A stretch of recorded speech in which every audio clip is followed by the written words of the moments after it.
Assalamualaikum warahmatullahi wabarakatuh. Perkenalkan, nama saya Zaskia Aulia Fitrah dari Prodi Matematika, Fakultas Sains Teknologi dan Pendidikan, Universitas Taman Siswa Padang. Baiklah, saya ucapkan terima kasih kepada dosen saya yang telah mengizinkan saya untuk membuat sebuah video presentasi mengenai pengantar pendidikan yang berjudul Pendidikan dan Pembangunan Nasional.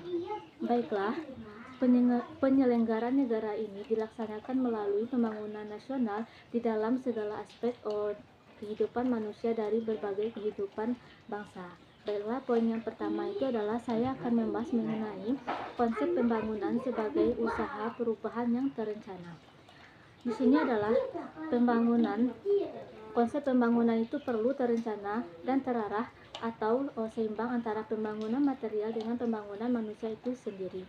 Seperti yang dinyatakan di dalam GBHN, hakikat pembangunan itu adalah pembangunan manusia dan masyarakat yang dilaksanakan dengan berkelanjutan serta yang berlandasan pembangunan nasional yang dapat memanfaatkan ilmu pengetahuan dan teknologi ini dengan memperhatikan tantangan dari perkembangan global. Oleh karena itu, pembangunan yang dilaksanakan itu harus bertujuan dan bertolak dari manusianya. Manusia sebagai objek pembangunan ini harus memiliki sasaran yang terarah sebagai pembangunan itu sendiri, seperti kemampuan penalaran, sikap diri, sosial dengan terhadap lingkungan, dan kemampuannya untuk berusaha. Baiklah, yang kedua di sini adalah peranan manusia itu di dalam pembangunan. Peranan manusia di dalam pembangunan di sini, setiap pembangunan itu yang diaktualisasikan melalui pendidikan itu selalu berurusan dengan manusia, karena manusia itu dapat mendidik dan dapat juga membangun. Oleh karena itu, pembangunan itu harus diarahkan kepada pembangunan manusianya sebagai salah satu makhluk di muka bumi ini yang dikaruniai potensi untuk menyempurnakan dirinya. Baiklah, pembangunan itu harus didasarkan terhadap prinsip moral serta memuat hal-hal pokok. Yang pertama di sini adalah pembangunan itu adalah ibadah kepada Allah Subhanahu wa taala. Maksudnya di sini adalah setiap penglihatan dan perilaku serta perbuatan kita ini adalah bersumber dari pengabdian diri kita kepada Allah Subhanahu wa taala. Dan yang kedua di sini adalah pembangunan itu mengejar kemajuan lahiriah, artinya di sini seperti pangan, sandang, dan kemajuan batiniah di sini seperti pendidikan, seperti ketidakbebasan dan ketidakadilan. Dan yang ketiga di sini adalah dalam melaksanakan pembangunan di sini, manusia ini memiliki tanggung jawabnya sebagai pengelola di muka bumi ini.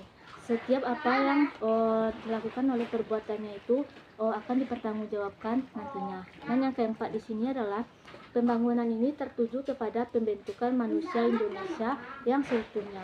Yang kelima di sini, pembangunan ini adalah pembebasan diri manusia itu dari berbagai hambatan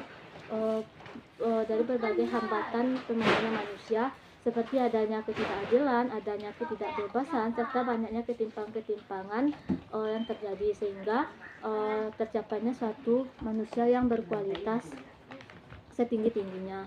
Selanjutnya, yang ketiganya adalah peranan pendidikan ini di dalam pembangunan nasional.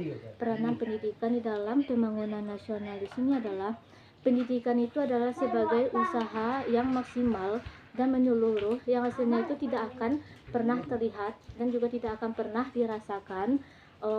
Maka dari itu adanya proses panjang untuk mencapai suatu hasil tersebut.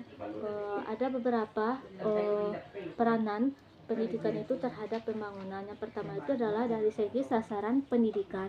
Dari segi sasaran pendidikan di sini, pendidikan itu adalah usaha sadar yang diarahkan oleh peserta didik upaya menjadi manusia yang keterampilan dan utuh serta memiliki moral yang tinggi. Dan yang kedua, dilihat dari lingkungan pendidikan. Di dalam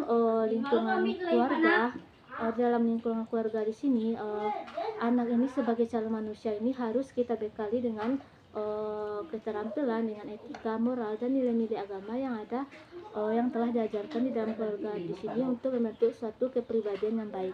Yang ketiga di sini lingkungan sekolah. Lingkungan sekolah di sini adalah lingkungan formal. Lingkungan formal sekolah di sini untuk membekali ilmu pengetahuan dan keterampilannya untuk sebagai bekal kemampuannya untuk bekerja.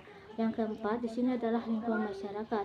Lingkungan masyarakat di sini peserta didik di sini memperoleh bekal praktis dalam berbagai pekerjaan. Bagi seseorang yang tidak mengikuti pendidikan di jenjang yang tinggi, maka ia bisa bekerja di dalam sektor swasta. Yang kelima di sini adalah jenjang pendidikan. Jenjang pendidikan dasar, menengah maupun jenjang pendidikan tinggi di sini memberikan bekal kepada peserta didik secara terus-menerus, sekaligus memberikan basis berupa pendidikan yang berkualitas. Baiklah, selanjutnya, peranan pendidikan ini di dalam pengembangan sumber daya manusia. Peranan pendidikan di dalam pengembangan sumber manusia yang pertama di sini adalah mencerdaskan kehidupan bangsa, dan yang kedua di sini adalah membangun manusia itu sebagai pelaksana transformasi. Dan yang ketiga di sini adalah membina manusia itu dengan tenaga kerja yang produktif, serta yang keempat membentuk kepribadian yang berorientasikan kepada prestasi, dan yang kelima di sini adalah merubah pola pikir manusia itu masyarakat itu yang masih menjadi taraf rendah.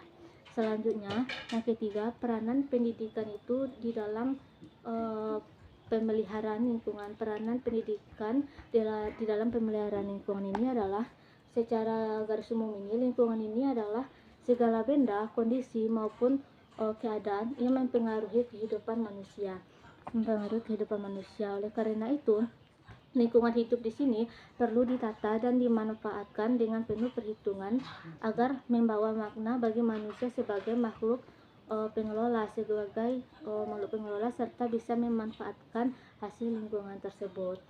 Nah, peranannya pendidikan di dalam lingkungan hidup yang pertama di sini adalah memberikan arahan kepada manusia untuk memelihara, mengelola serta melestarikan lingkungan hidup itu adalah suatu keharusan.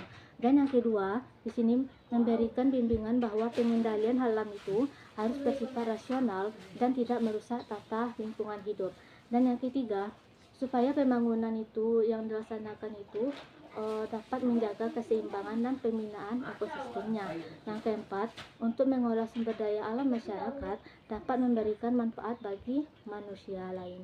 Serta yang kelima di sini adalah membudayakan pola hidup yang serasi dengan ekosistemnya. Baiklah, hanya itu hasil presentasi saya. Jika ada kesalahan mohon dimaafkan. Assalamualaikum warahmatullahi wabarakatuh.